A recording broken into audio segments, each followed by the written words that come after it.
Hello YouTube! Flashlight Enthusiast here. Acebeam recently released an EC20 model, a triple EDC flashlight with interesting LED choices.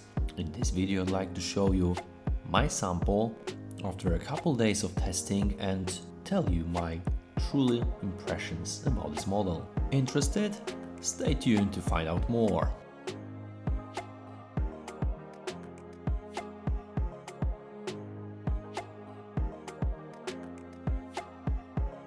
I got this flashlight directly from Acebeam, so if you are interested in this model, make sure to check out the link below this video and you are not only getting a discount but also supporting the channel quite a bit. This time Acebeam is offering 3 LED choices, my choice of Luxeon HL4X for maximum output. There is also a beloved Nichia 519A for great tint and rosy beam, but also there is an SFT25R for optimized throw. EC20 comes in the standard attractive Acebeam box with a transparent piece to show the flashlight inside as well as key stats. On the other side we've got QR codes for company details, and here on the side we've got LED options. Mine is Luxeon HL4X with 6500K version. Inside the package there is a flashlight well protected in transportation, product certification and warranty card, a multi-language user manual, as well as mysterious orange box with a bunch of accessories, including 2 spare O-rings, quality wrist lanyard with adjustable length and Acebeam logo. Last but not least, a really short USB to USB-C charging cable. As usual, before operating, make sure to remove this dustproof cover from the lens, as well as unscrew the head to remove the insulation film from the battery compartment. Overall, first impressions that the Acebeam EC20 is really quite tiny and compact. Here it is next to the standard Convoy S2 Plus, here next to Olight Warrior Mini 3, and slightly bulkier but shorter Noctigon KR4. All of them being 18650 flashlight, mind you.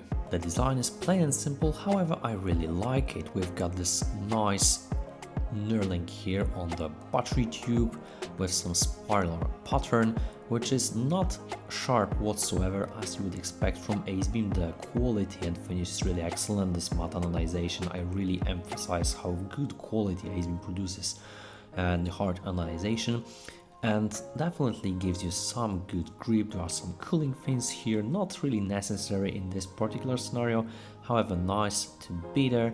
Got stainless steel black anodized switch with LED underneath. Good retention pocket clip, unfortunately not bi-directional, however nice that it is here, and thanks to this not really sharp knurling it shouldn't pose us any issue in turning your pockets. Interestingly enough, you can unscrew the tail cap to access the battery and also remove the clip if you like. I'm really not sure why, but Acebeam keeps giving you unanodized threads on all their new models. Well lubricated, yes, however you cannot physically lock out the flashlight. Why? And down there we've got a gold-plated spring with magnet in the tail cap. Nice! This time we get a 3300 mAh battery in 18650 format, which is unusual capacity, however definitely higher than 3000, so this is nicely appreciated. And then there is a built-in USB-C charging port inside the battery with battery indicator or charging indicator in the positive pole as well. The battery is obviously substantially longer than a standard 18650 battery, and unfortunately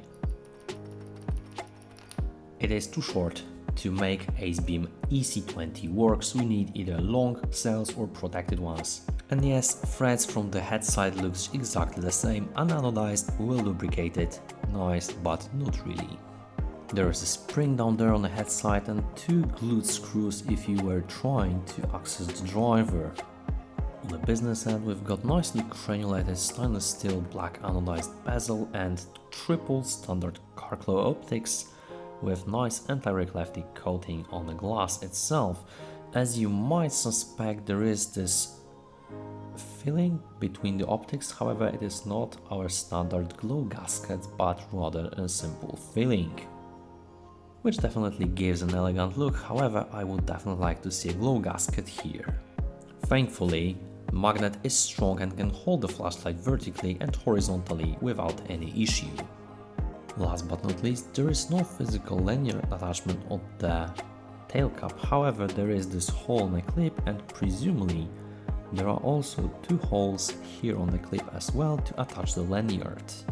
I was quite positively surprised with this included battery. Not only does it feature a USB-C charging port for the user convenience, but it appears you can build a 2 amps charging port inside the battery to charge it in no time.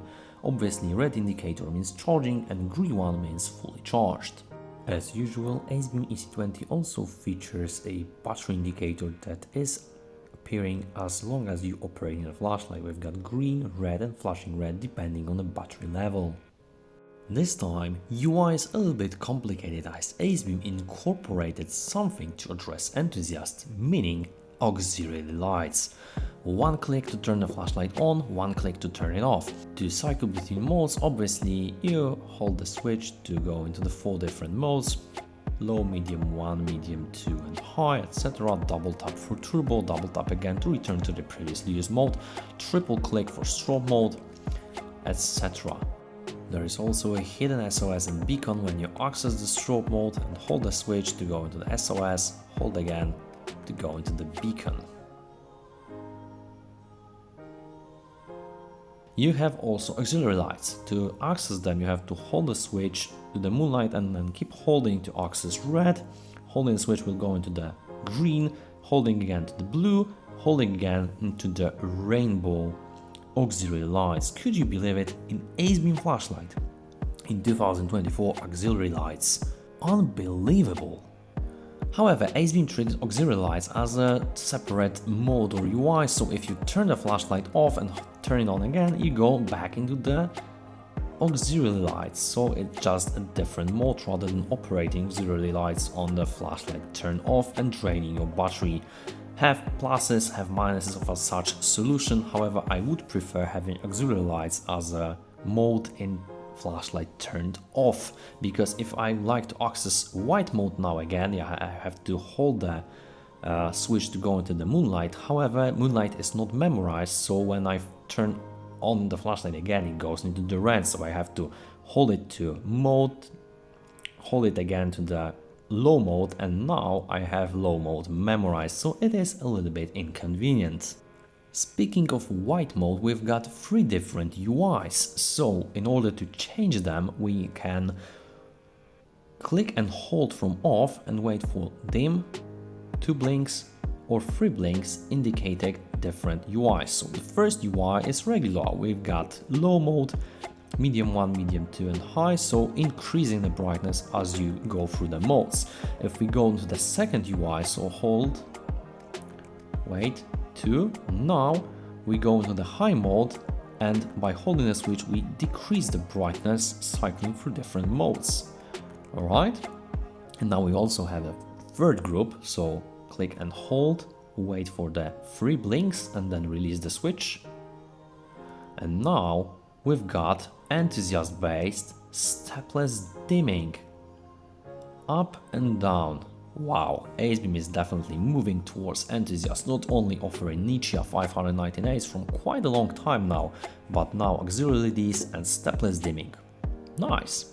However, still an anodized threads from quite a long time and you have to click the switch and hold it until the auxiliary lights disappear. There are some blinks and now we only have a lockout mode, which is really a shame. Here are my lumen measurements of the Acebeam EC20. If you need more time, feel free to pause the video. Here is the turbo runtime graph of the Acebeam EC20 on Luxeon HL4X LEDs. As you can see, we've got around 2890 lumens at start, which is quite higher than the claimed 2800 lumens, but only margin, and then we've got over 2500 lumens still after 41 seconds before quick step down over the course of 25 seconds to around 622 lumen level, with flashlight head achieving 45 degrees Celsius.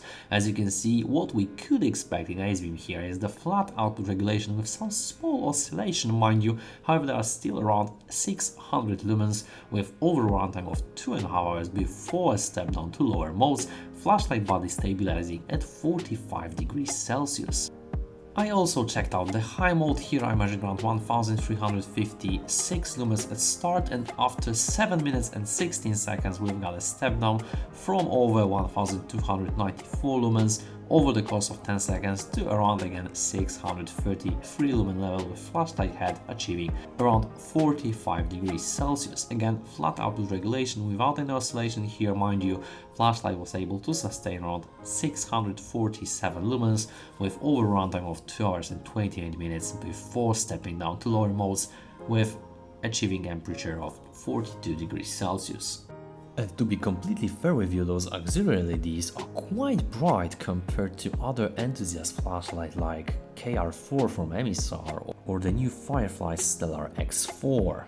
You cannot change the brightness, and because they are located under this filling, they only give a little bit of sunlight in colorful LEDs, so the use of color light is slightly limited in that way. In my view, there is still some room for improvement here.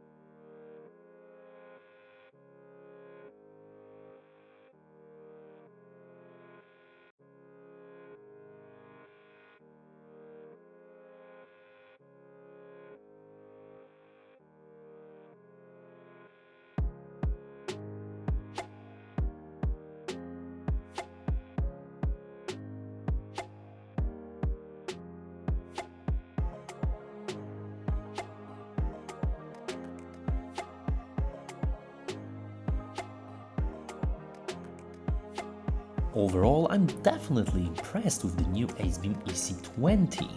I get the impression that Acebeam is still pushing the boundaries in what is expected in an ordinary flashlight and what enthusiasts could benefit from.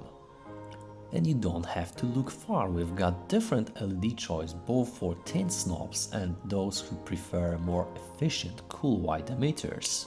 Adoption of auxiliary lights and stepless dimming is definitely a step forward to enthusiasts, but not forgetting about regular user with USB-C charging battery that was also improved by giving a 2 amps charging to fully benefit from this solution. And we also got the standard perks from Acebeam like excellent build quality and flat output regulation provided in a small, efficient package. And although I can see some room for improvement, like for instance anodized threads at last, or a bit different approach to auxiliary lights in the UI, I think Acebeam EC20 is still a solid choice not only for regular user but also flashlight enthusiasts. Please let me know in the comment section down below what do you think about the new Acebeam EC20. If you have any questions, please leave them in the comment section down below, hit the like button, hit the subscribe button to support the algorithm, not to miss in the future videos that I release. Thank you so much for watching, and we'll see you in the next one.